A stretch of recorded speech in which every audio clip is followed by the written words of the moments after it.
Hello, it's a whole new week, meaning it's also a whole new episode of Revved Up. Hello, I'm Andrew Kabuura, welcoming you to yet another episode. We're getting closer and closer to the end of season 1, but we have a big show coming your way this time around, literally, by the way, big literally as well. But first, before we get anywhere, let me show you around.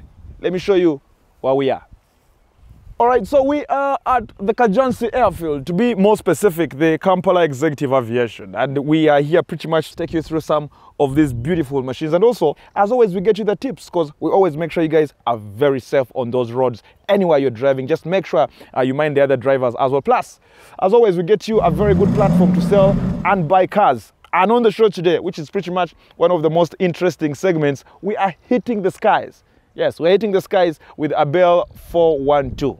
You have a few seconds to think about what that could actually be. So as we get into the main show, let me have my high visibility jacket.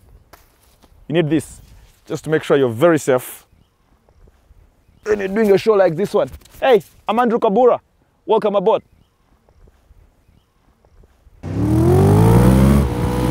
On this edition of Revved Up,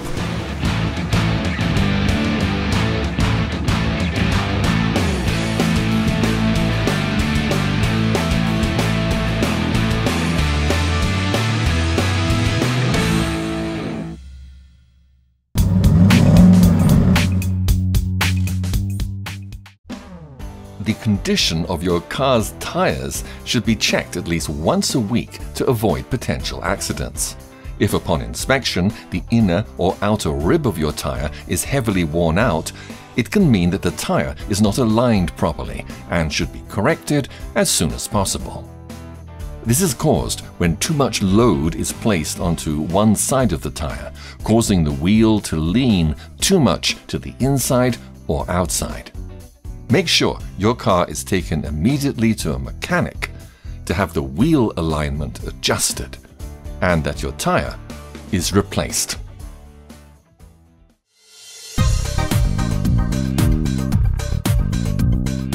All right, so welcome this week's big interview. Now, what has been happening on Revved Up over the weeks has been, we've been telling you guys how you easily can buy yourself a car, how you easily could sell a car on the web. And a couple of folks have written to us and told us, you know what, we want something more detailed. We want more details on how I can go out there and get myself a car online, the exact car that I want that fits within my budget, or better still, how I can sell my car. So what we decided to do this week is bring you to the official Cheki head offices. And I'm joined by the country manager, Cheki Uganda, who is Mr. Moses Biarhanga.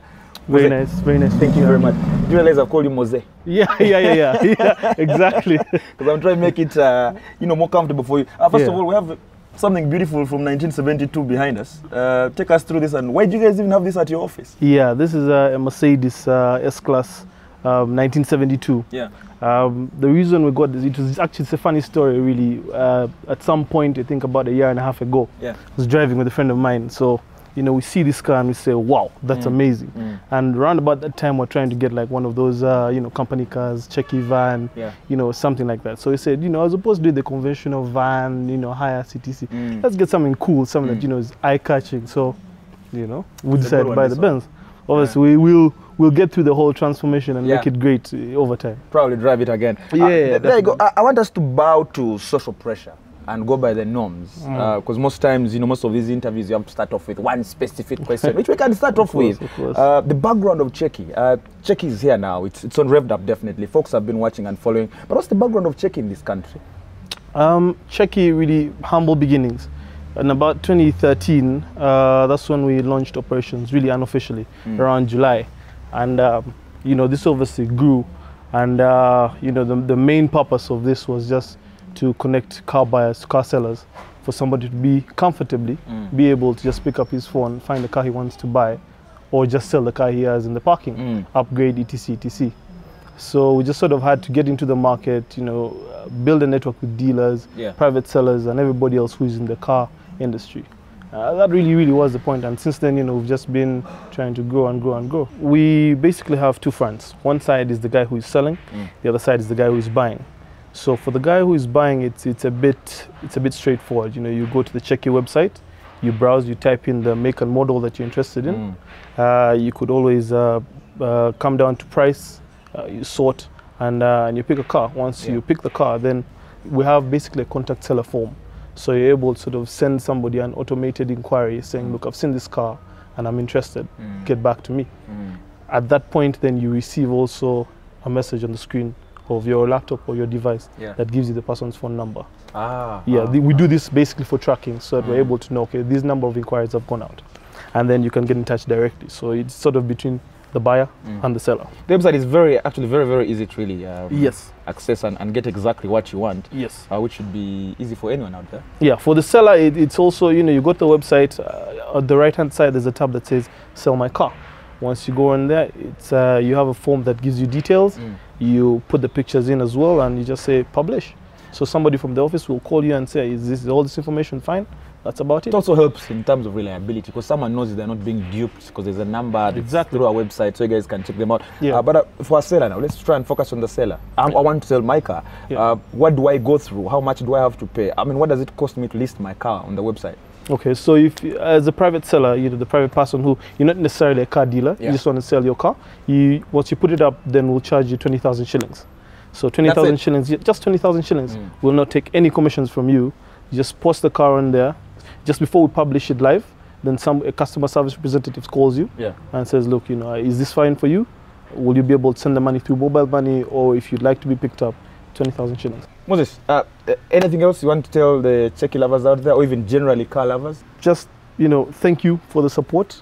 Obviously, big ups to Revved Up for the partnership that we have going on, and the hot deals. And, please feel free to come and buy your next car from Checky. For all the folks out there, by the way, just for clarification before we let Moses go, it's very simple. Go to your browser right now, put in Checky. Checky is C-H-E-K-I. Yes, checky.co.ug/hot deals. And then you have a big opportunity of either selling your car or buying your car as well at any time of the day. You just have to go to your browser as long as you have some internet, and you'll get all these options. Moses Biarhanga, Country Manager Checky Uganda, thank you very much for joining us. Thank you very much. And I hope the folks out there have appreciated the fact that they easily can get it now. Yeah, sure. Thank you very much, man. All right. Appreciate it. Kale.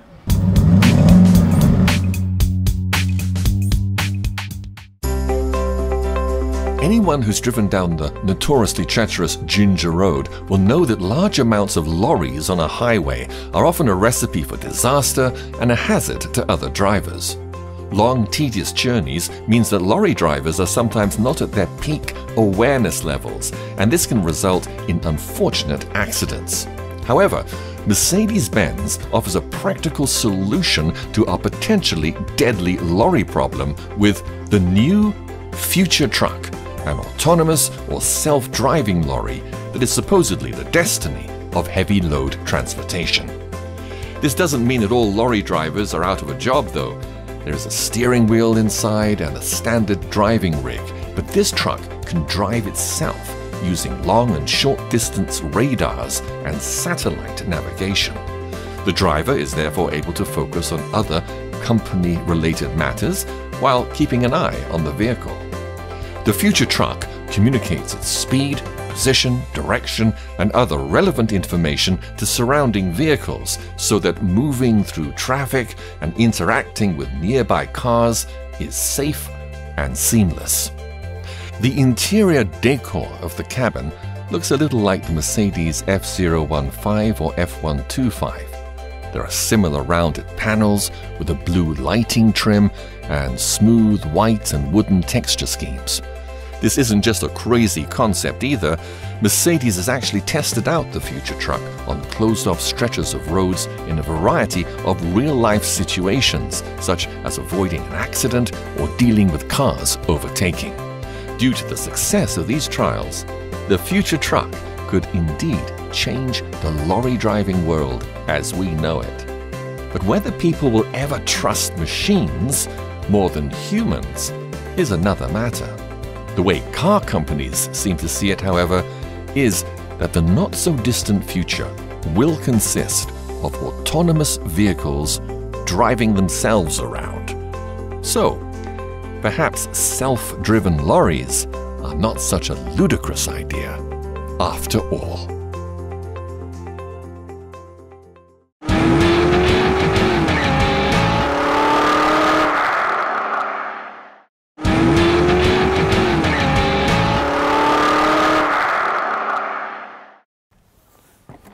All right, by the way, you should join us on our social media.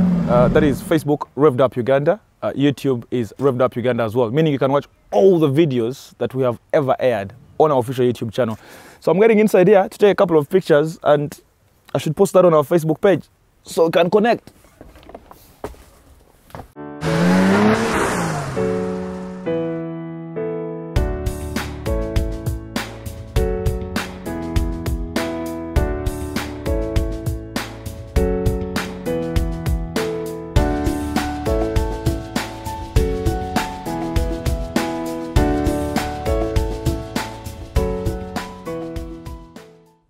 All right, so as we continue enjoying the sights and sounds of the Cajones Airfield and the hospitality of the Kampala Executive Aviation, we also need to help you guys get cars, as we always do every single week. You can use the official Checky website, that is checky.co.ug/hot deals. Now, on the website, you might not find a chopper like that one yet, but maybe in the future. But this week, we're getting you cars that are the corporate business class cars. They're the kind of car you would drive around and folks will be saying, that is the real businessman. That is a corporate. We're getting you cars like those. Just go to the official Checky website, pick any of those hot deals you'd want to take home. But for now, take a look right before we take to the skies at those cars.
All right, so as we continue with our beautiful piece on Revved Up this very week, we are joined by Mr. Matthew Statin. Mr. Matthew Statin, thank you very much for accepting to talk to us from KEA. We have already talked about the general feeling around this location. Before we go anywhere, first of all, what specifically do you do with KEA?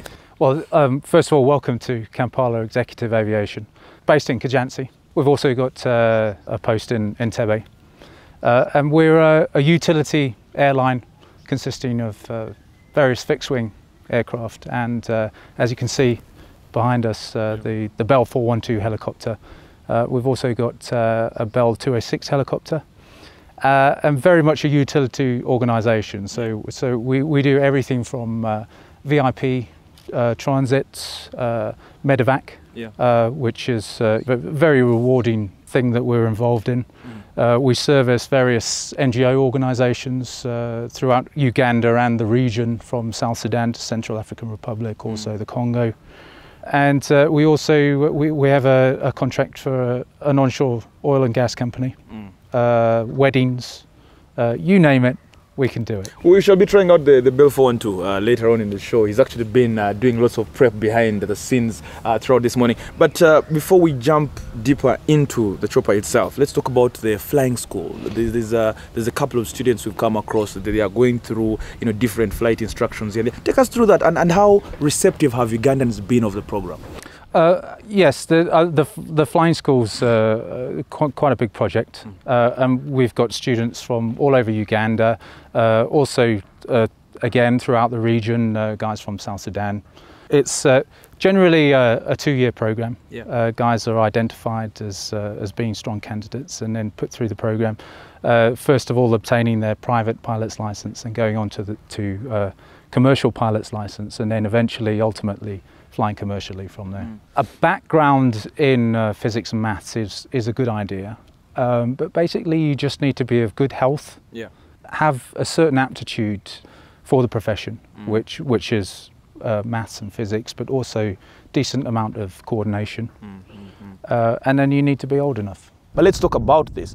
Just give us more details about it, and what specifically, in terms of range, what exactly does it do? Okay, with this particular helicopter behind us is a Bell 412 helicopter, and it was developed throughout the Bell family. The Bell 212, which you'll see if you watch any of the old American Vietnam films, you'll see that helicopter. The difference with this one is it's got 4 blades instead of 2. It's a twin-engine helicopter, which most commercial operations require now, the backup of a second engine, and it's a utility aircraft. So, like as mentioned before, we can do anything from medevacs to passenger VIP transport, onshore oil and gas, offshore oil and gas. It is used by various militaries throughout the world as well. It can do sling loading, hoisting, so search and rescue. Very much a utility, good all-round helicopter. Is there a feeling behind the manufacture, behind the repair? Is there a feeling of something that suits the African terrain? I really want to know what the engineers think about before putting this out there. Yes, Bell 412s operate all over Africa. It's very much an African aircraft, suited to the climate, the rainy conditions of the rainy season, the dry, dusty conditions, the hot and high temperatures. Very much good aircraft for Africa.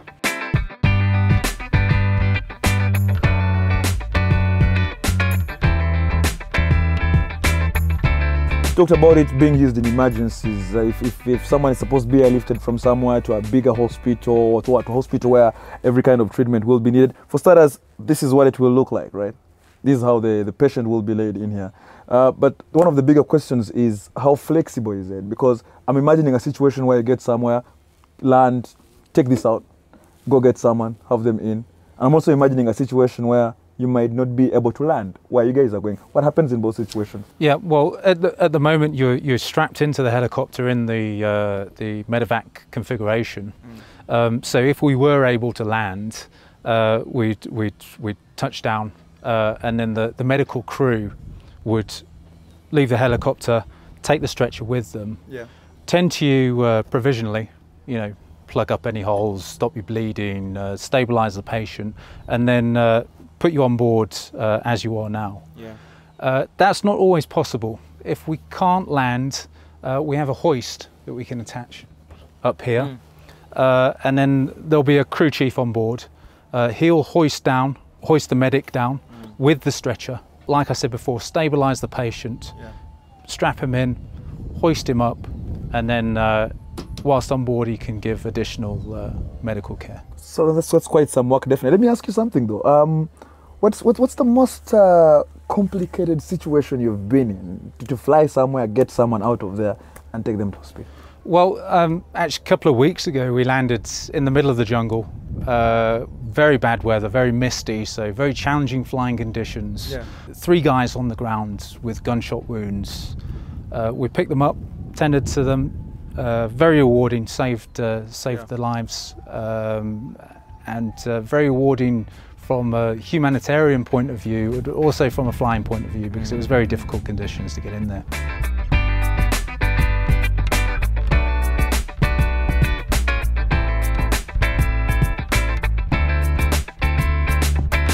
What are those major things you have to check fast before we can get airborne? Well, before we fly initially, we have to check the outside of the helicopter, make sure it's all secure, make sure the doors are shut. We make sure there's no leaks or anything like that. Make sure all the servicing's been done, all the paperwork. The passengers are briefed if we have any passengers, and we've got a plan of where we're going. And then after that, once we're seated in the helicopter, we can check all the instrumentation. So going up, we've got everything from radios, controllers to the fuel controllers, the hydraulics for the systems, and then all of the temperatures and pressures for the engines and the various transmission systems. And then we've got our actual flying instrumentations, everything from our artificial horizon, airspeed, how much power we're using, and then, you know, it's always important to know what altitude you're at so you don't fly into any mountains or the ground. Yeah. This is called the Cyclic, and basically this is backwards, forwards, left and right. You notice it looks very much like a joystick you'll see on a computer game. Yeah. But this isn't the only control. This is why coordination is important to be a pilot. We operate this for the forwards, backwards, left and right. But then we've also got up and down, which is the collective over here. You can also refer to this as the power. Additionally to these two controls, if you look down by my feet, there's the pedals. Yeah. And the coordination comes in where any input on any one of these controls requires an input on the other controls as well to maintain stability within the helicopter.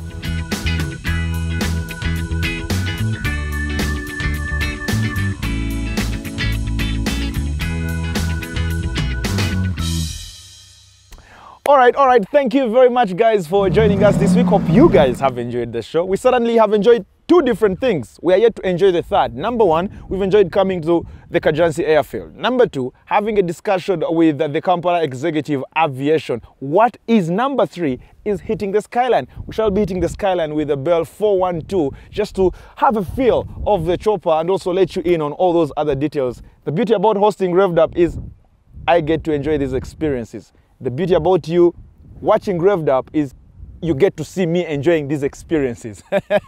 Thank you very much. Shall see you guys next week for our final episode of season 1. I'm Andrew Kabuura. Keep safe. Good night.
Very beautiful up here. Very, very beautiful up here.